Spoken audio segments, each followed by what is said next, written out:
Assalamualaikum warahmatullahi wabarakatuh. Materi kali ini adalah implikasi etis dari teknologi informasi. Literaturnya adalah ini. Kemudian yang pertama adalah cakupan perspektif dan cakupan deskriptif. Cakupan perspektif menentukan bagaimana MIS sebaiknya dikembangkan dan digunakan di dalam suatu perusahaan. Sementara cakupan deskriptif menjelaskan bagaimana hal-hal yang sedang dilaksanakan. Nah, pendekatan etis secara perspektif mungkin terlihat naif dan andai-andai. Namun tujuannya adalah untuk menyadarkan bahwa pelaku bisnis pada umumnya dan spesialis informasi pada khususnya memiliki tanggung jawab tertentu dalam bertugas di dalam batasan etis, moral, dan hukum. Kemudian, moral adalah tradisi kepercayaan mengenai perilaku yang benar dan yang salah. Sementara etika adalah sekumpulan kepercayaan, standar atau teladan yang mengarahkan atau masuk dalam seseorang atau masyarakat. Sementara hukum adalah peraturan perilaku formal yang ditetapkan oleh otoritas yang berwenang. Kemudian penggunaan komputer di dunia bisnis diarahkan oleh nilai moral dan etis manajer sebagai spesialis informasi dan pengguna serta hukum yang berlaku. Hukum adalah hal yang termudah untuk diinterpretasikan karena bersifat tertulis. Dan budaya etika. Opini yang dipegang secara luas di dunia bisnis adalah bahwa bisnis merefleksikan kepribadian dari pemimpinnya. Manajemen tingkat atas harus memimpin melalui contoh. Perilaku ini disebut dengan budaya etika atau etnis kultur. Nah, bagaimana budaya tersebut diterapkan? Tugas dari manajemen tingkat atas adalah untuk meyakinkan bahwa konsep etikanya masuk ke seluruh organisasi dan terjun ke jajaran bawah sehingga menyentuh setiap karyawan. Para eksekutif dapat mencapai implementasi ini melalui 3 tingkat. Yang pertama adalah kredo perusahaan, yaitu pernyataan singkat mengenai nilai-nilai yang dijunjung oleh perusahaan. Tujuan kredo tersebut adalah untuk memberitahu individu dan organisasi, baik di dalam maupun di luar, akan nilai-nilai etis yang dianut oleh perusahaan tersebut. Kemudian ada program etika, upaya yang terdiri atas berbagai aktivitas yang didesain untuk memberikan petunjuk kepada para karyawan untuk menjalankan kredo perusahaan. Dan ada kode perusahaan yang disesuaikan. Banyak perusahaan yang merancang sendiri kode etik perusahaan mereka. Terkadang kode-kode etik ini merupakan adaptasi dari kode-kode untuk industri atau profesi tertentu. Kemudian kredo perusahaan memberikan dasar untuk pelaksanaan program etika perusahaan. Kode etik tersebut menggambarkan perilaku-perilaku tertentu yang diharapkan dilaksanakan oleh para karyawan. Nah, etika komputer.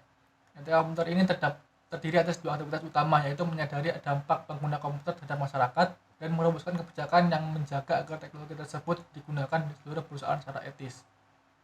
Nah, alasannya James Moore mengidentifikasikan 3 alasan utama di balik minat masyarakat yang tinggi akan etika komputer. Yang pertama adalah kelenturan secara logis, yaitu kemampuan untuk memprogram komputer untuk melakukan hampir apa saja yang diinginkan. Kemudian ada faktor transformasi, didasarkan pada fakta bahwa komputer dapat mengubah cara kita mengerjakan sesuatu secara gratis. Dan ada faktor ketidaktampakan. Ketidaktampakan operasi internal ini memberikan kesempatan terjadinya nilai-nilai pemrograman yang tidak tampak, perhitungan yang rumit, dan penyalahgunaan yang tidak tampak. Ini hak sosial dan komputer. Masyarakat tidak hanya mengharapkan pemerintah dan dunia usaha untuk mengarahkan penggunaan komputer secara etis, namun juga untuk menuntut beberapa hak yang berhubungan dengan komputer. Antara lain adalah hak privasi, dan hak untuk mendapatkan keakuratan, hak kepemilikan, dan hak mendapatkan akses. Kemudian ada audit informasi. Perusahaan dengan semua ukuran mengandalkan auditor eksternal dari luar organisasi untuk memverifikasi keakuratan catatan mereka. Kemudian perusahaan-perusahaan yang lebih besar memiliki staf tersendiri yang berfungsi sebagai auditor internal yang melaksanakan analisis yang sama namun memiliki tanggung jawab yang lebih luas. Nah, pentingnya objektivitas. Hal unik yang dilakukan auditor adalah objektivitas. Mereka beroperasi secara independen terhadap unit bisnis perusahaan dan tidak memiliki hubungan dengan individu atau kelompok lain di dalam perusahaan. Keterlibatan mereka satunya adalah dengan Dewan Komisaris, CEO, dan CFO. Agar auditor dapat menjaga objektivitas, mereka harus menyatakan bahwa mereka tidak menginginkan tanggung jawab operasional sistem yang mereka bantu kembangkan. Mereka hanya bekerja dengan kapasitas mereka sebagai penasihat. Nah, jenis aktivitas audit. Ada audit finansial, yaitu memverifikasi catatan-catatan perusahaan dan merupakan jenis aktivitas yang dilaksanakan oleh auditor eksternal. Kemudian auditor operasional tidak dilaksanakan untuk memverifikasi, namun memvalidasi efektivitas produksi.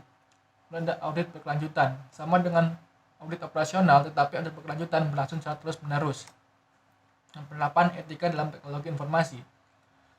Perusahaan tidak harus mengusahakan semua pekerjaannya sendiri. Bantuan dalam bentuk kode etik dan program edukasi etika dapat memberikan fondasi untuk budaya tersebut.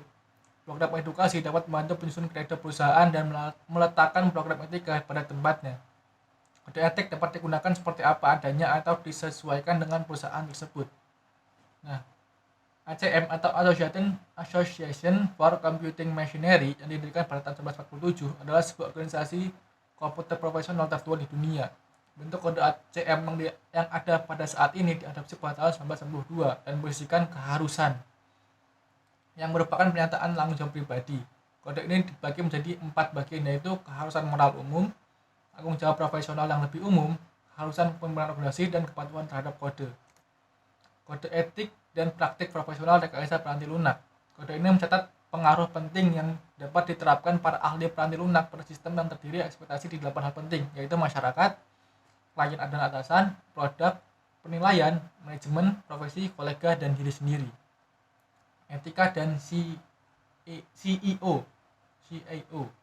Sejak tahun 2002, para CEO dan CFO diharuskan oleh hukum untuk menandatangani keakuratan laporan keuangan mereka. Persyaratan ini meletakkan tanggung jawab di bahu para eksekutif serta unit pelayanan informasi perusahaan dan unit pelayanan informasi untuk memberikan informasi finansial yang dibutuhkan kepada para eksekutif dalam memenuhi tuntutan pemerintah maupun masyarakat akan pelaporan keuangan yang akurat.